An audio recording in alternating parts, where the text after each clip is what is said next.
Hello everyone, good morning. When it comes to challenges, I like to talk to challenge to an opportunity. So I know the COVID is more or less bothering every one of us. So what I would like to talk in this talk is I'm going to talk about 8 key challenges which I see and how we can turn those challenges to an opportunity. So like I mentioned, it will be total 8 aspects.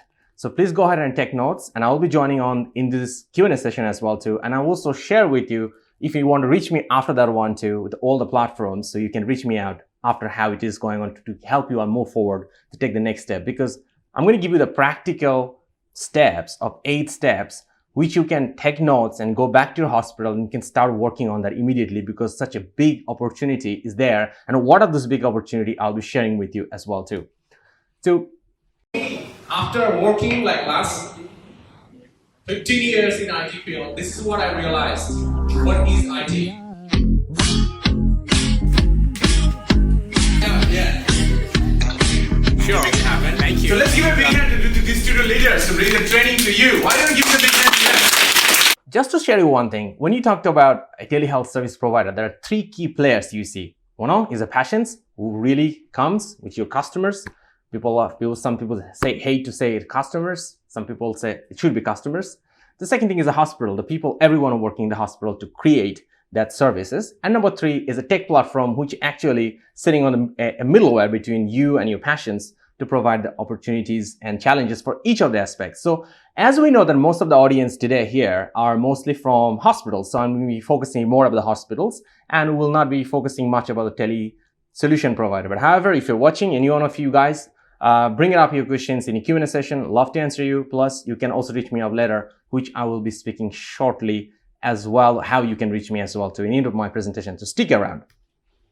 So the second thing is about, I think a little bit makes sense that who am I and what I really do. So to really help you to understand what is going on. So I figured out that there are 4 aspects of my life. Number 1, a career. My career is I have done multi-billion-dollar transformation for multiple organizations. The last 2 is one is Hoan Medical Corporation. It's a multi-billion-dollar investment in Vietnam from Singapore. It has 16 hospitals and serving 4 million Vietnamese patients. And previously, I also did the transformation for RMIT universities up to building out its South Asian premises, Singapore, Vietnam, and Indonesia's whole area, which is actually turning out the world's most successful offshore campus of any other university. So that leads to when I was doing so many things, getting my career. So I wanted to give back to the community. And with that aspect, I founded the nonprofit organization, VSHR, currently grown to 350 people. Our impact goes to almost 500,000 people last 4 years of time. And it makes sense that why am I really here? Because it comes to my passion. I love speaking to the people. I love listening to other great speakers and their point of views and bounce these ideas and meet a lot of great people. And that brought me here too. So last 4 years of time, I spoke almost more than 200 conferences and workshops I have run in whole Southeast Asia. And I was supposed to be in China a year before because of the COVID pandemic, didn't let me come in, but I would love to come very soon when the COVID is over. I train almost 20,000 people in different online and offline, different workshops, and in different ways, in different leadership peoples. And I give a couple of TED Talks as well too. Let's stop talking about myself. Let's start focusing about giving value. But before start doing that, the only thing I would like to mention is I also have a couple of agency I founded. One workforce transformation, another one digital branding as well too. But anyway, I'm not here to sell you anything today. I'm here to give you value. So let's talk about it. So what are the key facts? So before we start talking about what are the key facts and why you should be taking those 8 aspects and using this one, it's so much important that to understand that these facts is what. So number 1 fact is this one. If you just look into through this one, that last 6-year period of time, every year the telehealth service moved around to almost 34.7% service revenue was generating. So that's like a consistent period. Have you noticed that one? It's until 2019. So that means it's before COVID, it's already happening that amount of speed.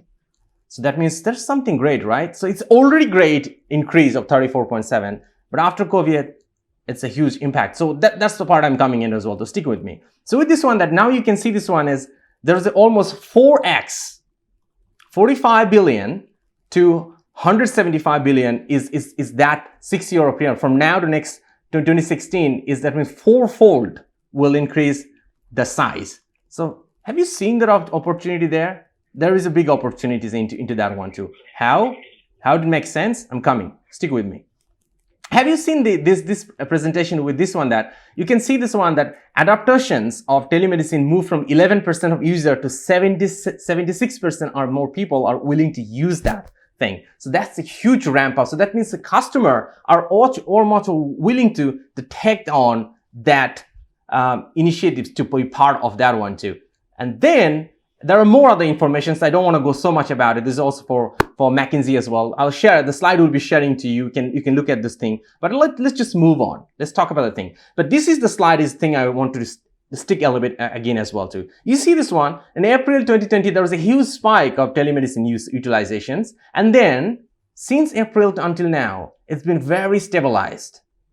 But what level of stabilized? 30x of stabilization, 30x of utilization and stabilization. So that's a huge opportunity for the hospitals to be on part of this one and use this platform to utilize it moving forward. But however, there's challenges for that. I told you, right? There's a key 8 challenges, but I love to turn challenges to an opportunity. So how do you do that, right? So let's talk about it.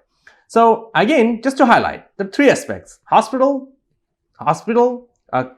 customer, which is with the patients, and number 3 is about the tech solution provider.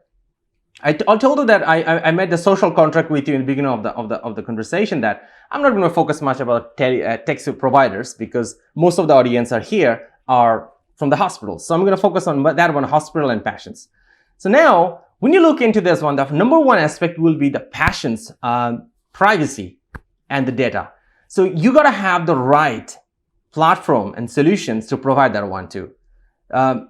If you're thinking about you're going to keep using solutions like Zoom or open platforms, you will be thriving a lot of issues moving forward, because patients are way more educated compared to before joining into any kind of really sophisticated and well secured and private platform will be a big issue. Right now, we're all sitting in the Zooms, or a lot of people using this one. But if you just look down a couple of 3 years ago, what happened to the Sing Health? There was a huge punch onto the security issues. If you look at those internet's information, that will thrill you up, that how the security was been a big vulnerable issue, and how Sing Health people are still a mental storm and using 2 computers because the data was being leaked out by hacking people out. So you got to have the right capable people inside in your hospital, in leadership team, capable CEO, to make sure that you have the right security and data privacy has been mentalized. And when you are picking in a particular tech solution provider, you really need to pay strong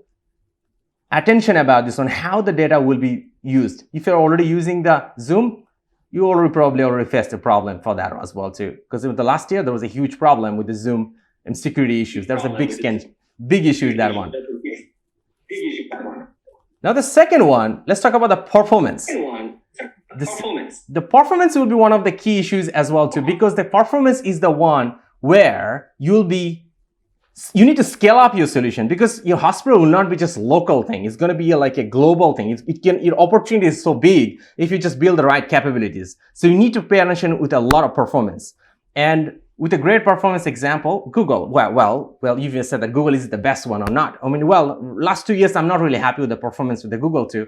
But if you just go back for 1-2 years back, Google actually has a great performance. The way that the system was designed in a distributed manner, that works pretty well. So you need to pay attention to pick the right solution, to pick the right performance as well too. So number 3, I'm sure about the government. So government was not really super educated few years back. So they have been there was no regulations, but now governments are way more educated. So they're continuously making a lot of policies, security, privacy, and so on. So your hospital need to have the right capable people to understand all those policies to make sure that you are using the right solution and it's been properly patched and you up-to-date your solution. Otherwise, you'll keep having more and more problem. And even in the worst situation, your solution can go to unusable situation because it doesn't comply, and you can have a lot of audit hit. So again, build capability in your team, which is CIO or technology, digital transformation, and so on. This is the success booster card time. So question of the day: what is your key takeaway of this video so far? Go ahead and comment below the answer. We'll love to see what is the key takeaway. Science said that when you take up a key takeaway and note it down somewhere, you had a 35% chance to be actually doing it in your life to make it value out of it, which is amazing, right? But hang on, 35% is not enough. You need more, and this is the way I'm going to tell you how you can really make it happen. When you make a set of action, a plan that goes to from 35 to 91%, you can really make it happen in your life. So here we go. So from the key takeaway, what is the key action plan you're going to take, which is you learn from the video to your life, make a plan and commit it in publicly and commit into it. And that's what's going to make sure that you got 91% read that is going to really happen to you. You will be able to make it happen and successfully achieve your goal. And here's the last possible hack. When you announce something, a plan publicly, your 91% goes to 94% to really make it happen in the real life. So go ahead and comment below your plan in the video sections. We would love to see your plan, and we are 100% reply every comments in our channel. So we're going to see your plan, we're going to comment it, we're going to give you a feedback, and we're going to consult you to help you to make your plan to a reality. And that can go to up to 100% reality happens to your life. And that's how you get your action, key takeaway to action plan to success to your life. And you know what? We're all sitting down here to help you and celebrate your success with you. So what are you waiting for? Let's go back to the video, finish it, and we're looking forward to see your action plan. And let's make it happen to your life, because you can do that, right? All the best.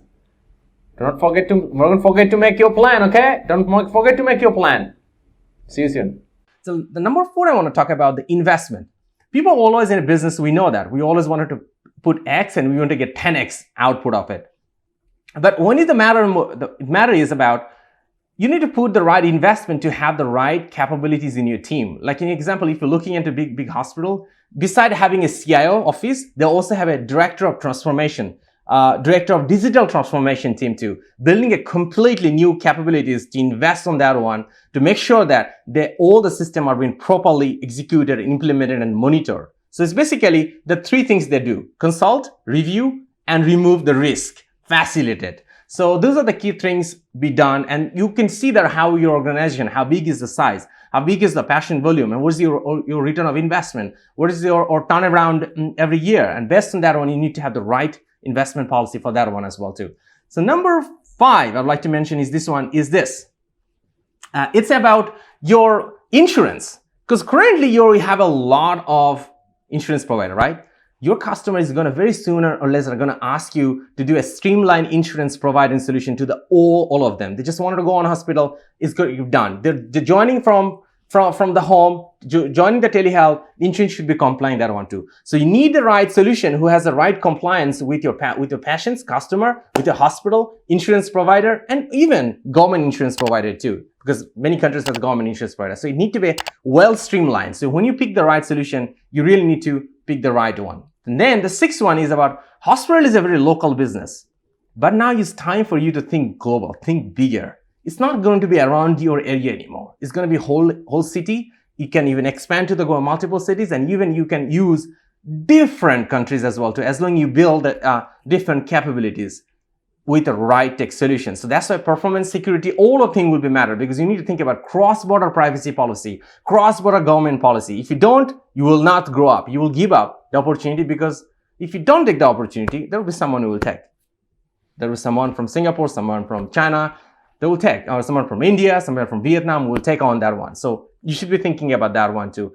Rather than thinking about local, going global. Language could be one of the main issues. You can easily build up local teams to support that language barrier out of it too. So number 7 is about the training. The previous speaker from KKR just mentioned about the training thing, what he has done. He's doing some brilliant work in doing it in the hospital. So in this one, you need to understand that doctor is an amazing personality, right? My father is a doctor. My family is full of doctors. 16 doctors in my family. My family work for NSH. My family work for Canadian National Health Services too. And I became the black sheep and became an engineer and became a CIO. So with that perspective, I want to tell you this one. Doctors have a very great mindset. when it comes to doing the same thing again and again, the repetitive thing based on the fixed principle. But when you want to make them do something else, you got to really do a proper training for them. Because speaking to a face-to-face is one thing, but when you go speaking through a video conference is a completely different level of experience and different type of skill set is required for your doctors. But not only doctors, you need from a nurse, you need from anybody is a part going to face the people. Even they're going to work behind the pictures, they need to be well established for that as well too. So the training, and continuous training will be really important. And the number 8 is about the proper change management. When you implement any particular new telehealth solutions, you need to think about the right, capable change management team in your hospital. Because most of the hospital just do on this. They take a sales tech providers, sign up the contract, and tell them to deploy it, and they just do it, and they take the cash, and they're gone. So at the end of the day, the hospital has a bunch of solutions, and nobody knows how to use that one because they've already been signed off, the money has been paid. So tech company is not really even providing great collaboration after that until they are getting new paycheck. So you need to think about also having the right change management team. So like I said, a lot of hospitals and big corporations having their digital transformation center, and the change management team then they build under the center, because most of the IT tends to overlook that change management functionality. Decide that having the right contracting with the right tech provider, they can also bring you some of the guidelines, some of the resources for you to execute a proper change management too. So I'm almost running out of time, so I don't want to make the next speaker waiting. So I'm trying to go very brief, but I'll be joining the Q&A sections. I will be definitely happy to have you any specific answer questions on that one as well too, and give you more values on this, any of this aspect on any of our digital technology utilization for post-pandemic opportunities and challenges too. And these are all my contacts into it. You can find me in LinkedIn. If you're in China, I know there's some of the web could be interesting, but you can find me in LinkedIn, or you can find me in YouTube, so you can find me in Facebook groups. If you can always send me questions, I don't want to be formal, but I want to say upfront, I will definitely gonna answer you. I'm going to give you value. So feel free to reach me out. As long even the Q&A questions probably will be too short time. So after the Q&A, you are welcome to reach me out, and I would love to give you a valuable advice. All the best. Looking forward to talk to you.